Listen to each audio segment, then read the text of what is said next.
Olá, 27 de novembro de 2025. Boa tarde para você que nos acompanha pela TV ou pelo canal da Lespe no YouTube. O Direto do Plenário está no ar com os seguintes destaques: segurança, isenção do imposto de renda, transporte público. Parlamentares discutem diversos temas na sessão plenária. Comissão de Constituição, Justiça e Redação dá aval a 83 projetos de lei. E a audiência pública avalia o funcionamento da Central de Serviços de Saúde de São Paulo. O Direto do Plenário começa agora.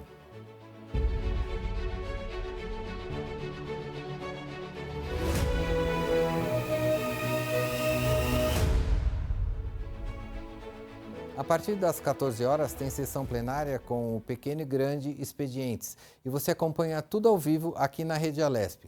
Na sessão plenária desta quarta-feira, o deputado Reis, do Partido dos Trabalhadores, falou sobre mudanças aos servidores públicos estaduais.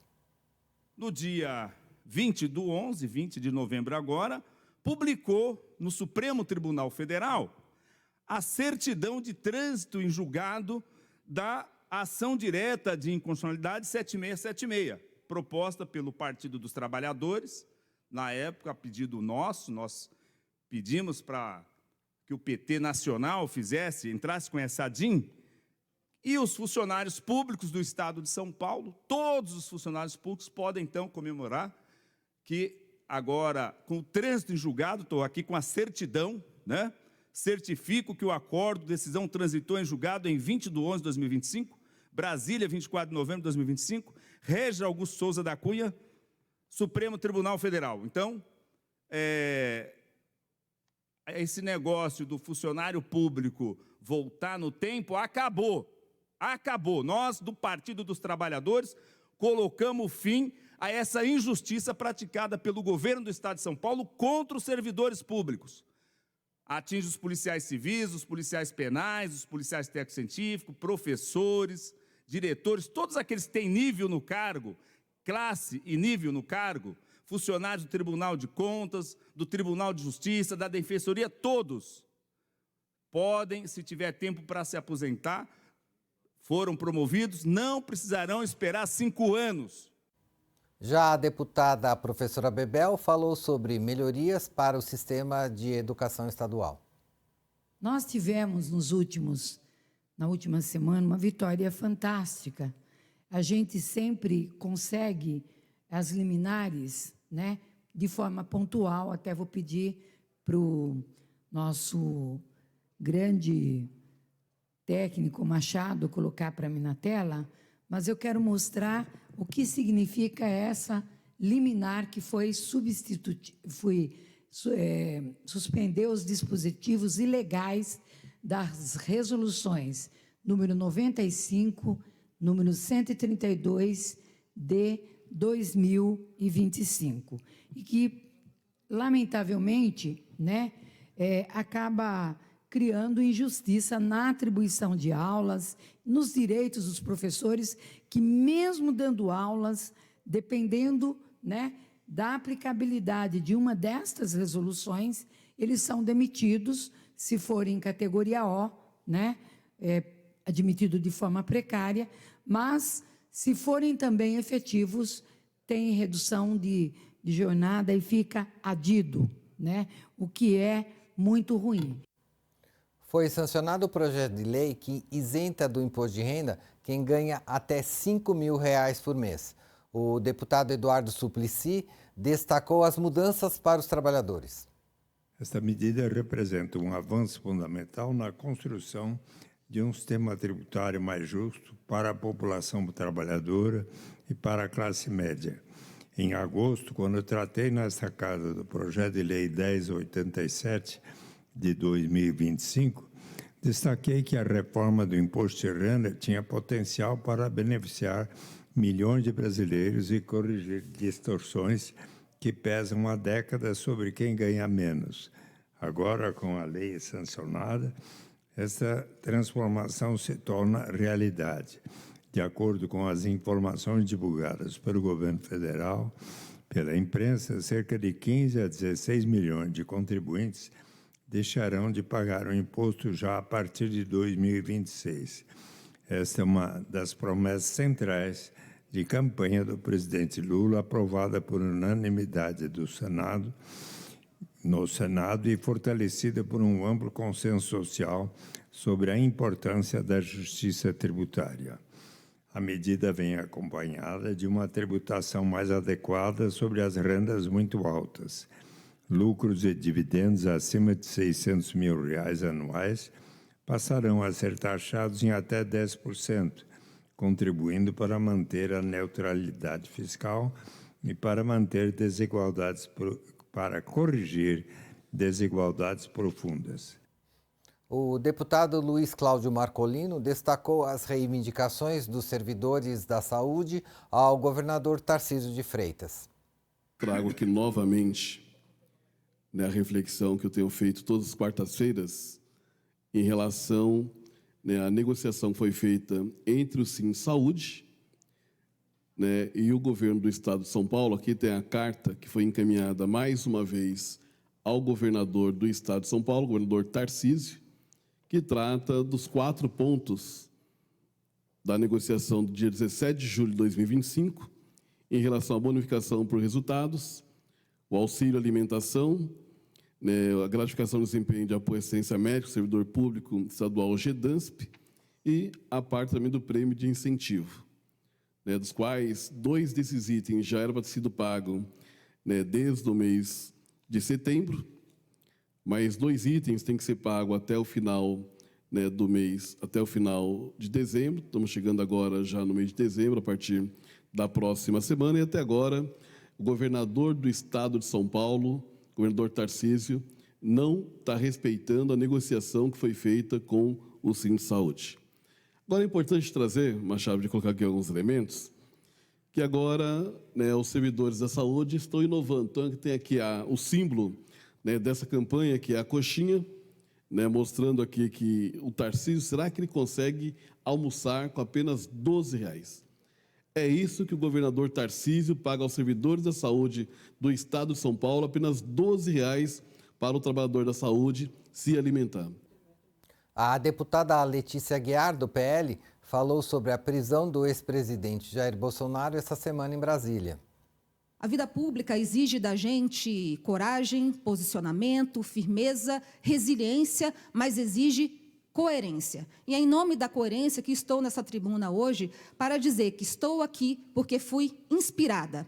E a minha inspiração tem nome e sobrenome: Jair Messias Bolsonaro. E ele não inspirou somente a mim, ele inspirou tantas e tantas pessoas que, assim como eu, se tornaram lideranças políticas. Ele inspirou pessoas, cidadãos comuns, famílias, jovens, crianças.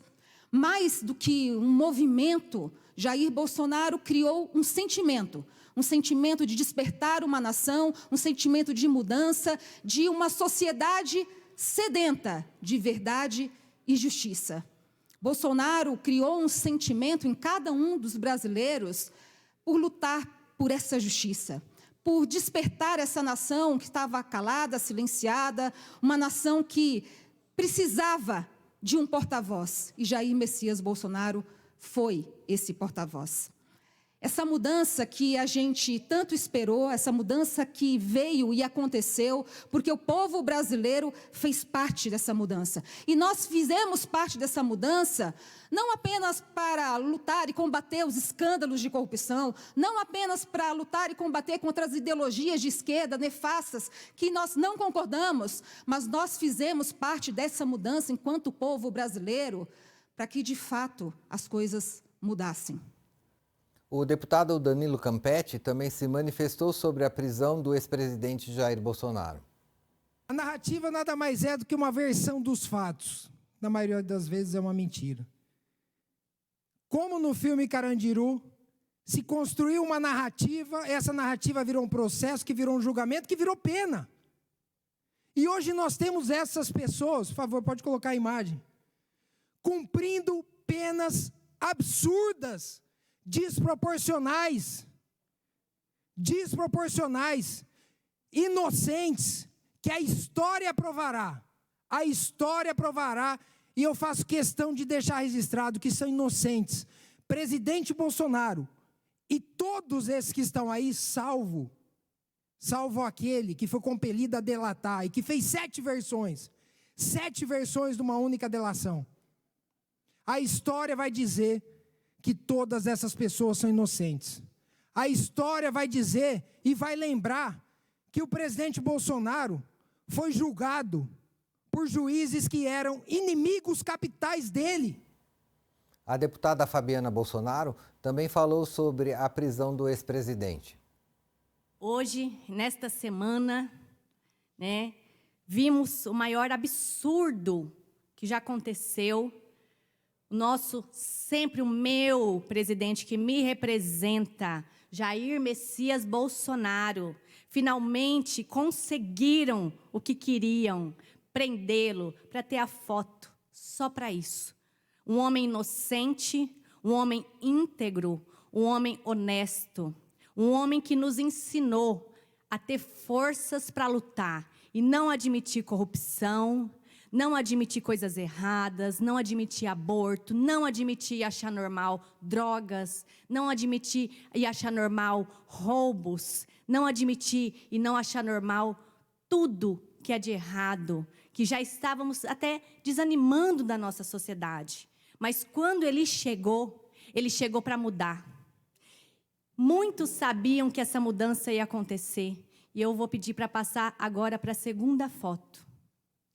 E a partir disso, quando surge um homem de bem, é o que acontece. Precisamos deixar bem claro que isso aconteceu. Tentam cravar que isso foi uma farsa. Meu Deus, que crueldade. Nem respeitam a tentativa de assassinato que ele sofreu. Que perseguição desumana que é essa que fazem com o presidente Bolsonaro. O deputado Capitão Telhada parabenizou policiais que salvaram um bebê após o engasgo na capital paulista. Chegou ao meu conhecimento hoje através de um grande amigo, comandante da 2ª Companhia do 13º Batalhão, Tenente Diego Santana, dando conta de que na data de ontem, aqui no centro de São Paulo, uma das ruas mais movimentadas de comércio, ali na rua José Paulino, 2 policiais militares que realizavam patrulhamento a pé foram acionados por uma família, na verdade uma mãe, junto com outras senhoras, e nos braços dessa mãe estava o seu filho recém-nascido, um bebê, sofrendo de um engasgo, provavelmente do próprio leite materno, provavelmente do que tinha acabado ali de consumir, e a mãe desesperada, aos prantos já, até com dificuldade de raciocínio, de ação, acabou passando aquele bebê nos braços dos policiais militares, que com muita técnica, muito conhecimento, muita sensibilidade, começaram a executar a manobra de desengasgo, que é chamada a manobra de Heimlich, e graças ao bom Deus e graças ao preparo técnico, ao conhecimento e justamente a boa prestação de serviço, a condição em atuar desses policiais militares, uma vida de uma criança inocente foi salva.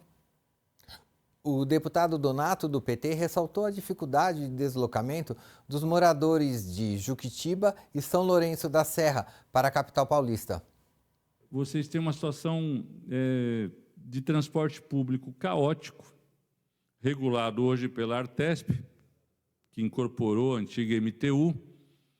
Então, a gente não tem... tem uma linha metropolitana, regida pela Artesp. Na verdade, existia uma outra linha, a antiga 282. Eu ainda era vereador em São Paulo quando me procuraram, porque tinha um conflito. Porque a linha 282 saía de Juquitiba, passava por São Lourenço e ia até o terminal Tietê. E era uma linha muito útil para a população daquela região. Essa linha foi interrompida. Como ela andava São Paulo inteira, tinha um conflito aí com a SP Trans.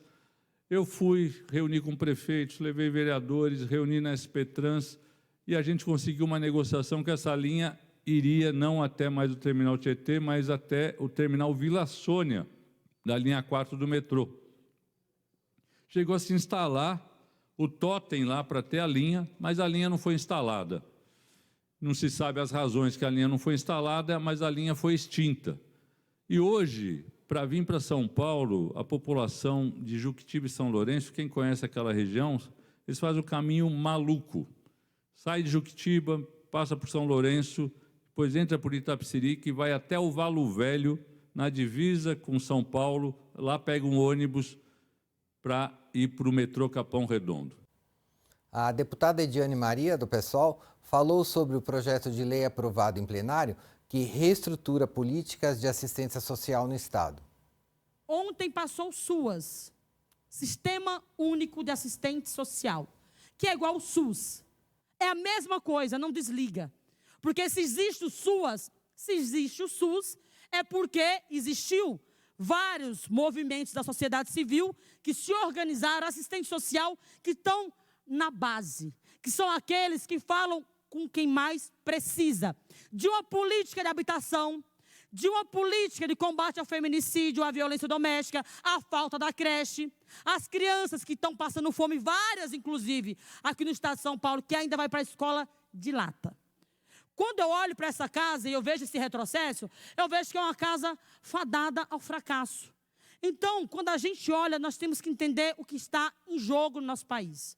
O que nós queremos e o que nós colocamos em 2022 nas urnas, o que o Brasil decidiu em 2022, foi que o nosso presidente Lula iria governar o nosso país. E assim foi feito. Tratamos o processo democrático das urnas.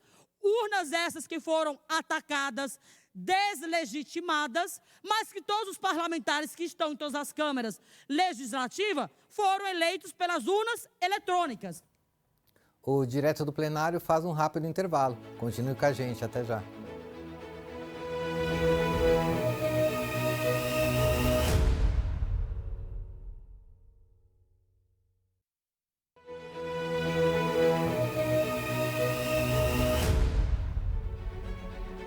O direto do plenário está de volta. Uma audiência pública está discutindo hoje na LESP o trabalho do Sistema CROSS, a Central de Regulação de Ofertas de Serviços de Saúde de São Paulo. A repórter Lívia Almeida acompanha a discussão e conversou agora há pouco com o deputado Emídio de Souza, do PT, que coordena a audiência. Ao meu lado, o deputado estadual Emídio de Souza, do PT. Deputado, qual a importância de trazer aqui para o Parlamento Paulista uma discussão como essa, que é sobre a saúde, filas e demandas de todo o Sistema Único de Saúde? O espírito do CROSS está correto, que é organizar uma lista, evitar que se fure, que conveniências de outra natureza priorizem pacientes. Mas a verdade é que o CROSS também demora demais o atendimento. As pessoas estão demorando para ser atendidas. Em alguns casos, isso significa a divisa entre a vida e a morte. Então, é preciso que o Estado discipline isso, né? Precisa ter transparência dentro do CROSS para saber como anda a fila, o que anda, o que se faz com aqueles casos que não podem aguardar a fila do CROSS. Então, isso é o espírito dessa discussão, para que ela possa dar subsídios para a eventual propositura de alguma medida aqui. Obrigada, deputado. Comissão de Constituição, Justiça e Redação se reúne para apreciar uma pauta com 97 itens, entre projetos de lei, requerimentos e uma moção de apoio. No encontro foram aprovadas mais de 80 propostas. As aprovações buscam ampliar no Estado as ferramentas de defesa da pessoa idosa, os direitos da pessoa com deficiência, a proteção animal, os direitos da população LGBT e a segurança pública.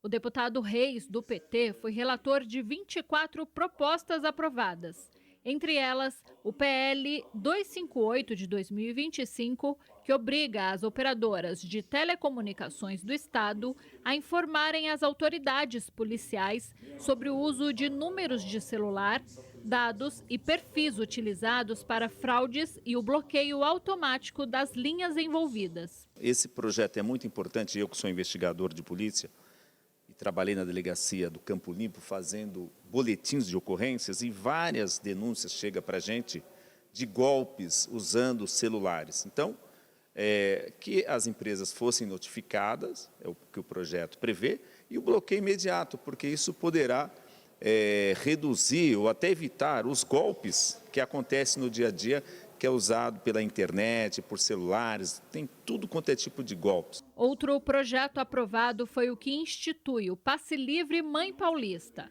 Proposta que busca garantir a gratuidade no transporte sobre trilhos e intermunicipais às mães ou responsáveis por pessoas com deficiência. Até porque na cidade de São Paulo nós temos, né, a gratuidade da prefeitura no sistema de transporte municipal. Então, é uma ideia que está sendo levada para o Estado, para que as empresas que fazem o transporte intermunicipal possam aplicar esse modelo e é de grande valia para a sociedade. A Comissão de Constituição, Justiça e Redação é responsável por analisar o aspecto legal, constitucional e jurídico dos projetos, além de ser responsável por apresentar o texto final de parte das proposições.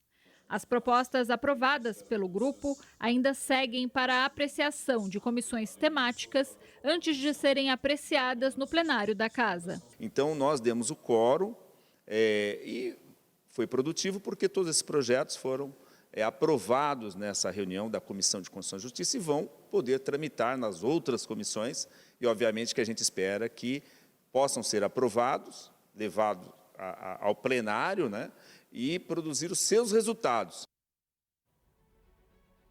Hora de conferir a agenda de hoje aqui na LESP. Às 14 horas, sessão ordinária de número 172, com o expediente do dia, no plenário Juscelino Kubitschek. Às 14 horas, também ocorre encontro com municípios sobre controle do tabagismo, organização da deputada Marinello, no plenário Dom Pedro I. Às 18 horas, tem entrega do prêmio Efetividade Pública, no auditório Franco Montoro, iniciativa do deputado Tiago Auríquio. Às 18 horas, também 12º Encontro da Juventude contra o Crack, coordenado pelo deputado André Bueno, no auditório Teutônio Vilela.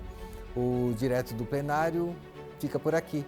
Tudo o que acontece no estado de São Paulo e no Parlamento Paulista, você confere nas nossas redes sociais e durante a nossa programação aqui na TV. Muito obrigado pela sua companhia. Agora você acompanha a sessão ordinária com o pequeno e grande expedientes do plenário JK. Até mais.